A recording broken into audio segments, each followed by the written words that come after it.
During a vaginal birth, the first stage of labor lasts between 12 to 19 hours and begins when the baby moves into the pelvis and is positioned there. In response to this, the cervix begins to open or become thinner and dilate. During this process, the mother may begin to feel strong and regular contractions that occur every 5 to 20 minutes, in addition to lower back pain and cramps that do not go away. As the cervix begins to open, you may notice a brown or reddish mucus discharge, which may be the mucus plug coming off the opening of the cervix, and is an indicator that labor is about to begin.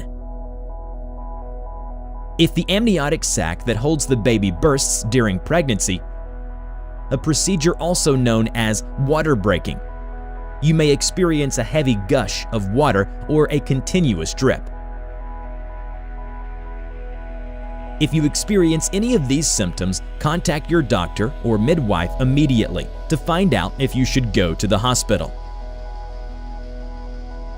At the beginning of the second stage of labor, which can last from a few minutes to 3 hours, the cervix is fully dilated to 4 inches, and by this time, the baby's head will have moved beyond the cervical opening into its birth canal. During this stage, the mother will feel stronger contractions, which will favor the baby so that it can be pushed out more easily. At this time, the mother may instinctively push when she feels the need, or she may need the help of her doctor, midwife, or labor nurse to tell her when to push and when to rest. In a normal delivery, the baby's head will turn and face the mother's back.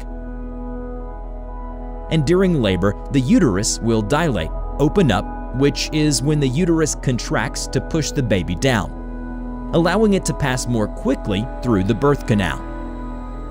In response to this, the passive waiting stage will begin, which causes the muscle of the uterus to remain relaxed and stretched to give the baby more room to pass through. In some cases, when the top of the baby's head appears or pokes out, the doctor may make a small cut called an episiotomy to enlarge the vaginal opening. After the cut is performed, the mother is able to continue to naturally push her baby out.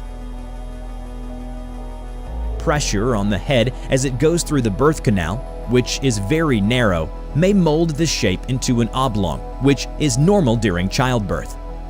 Within a few days, the head will return by itself to its normal shape when the skull bones return to their place. After the baby's head comes out of the vulva, he or she will rotate their shoulders to pass through the birth canal. The baby's shoulders pass one after the other to be able to cross through the pelvis. Once these are expelled, the rest of the baby's body will come out easily.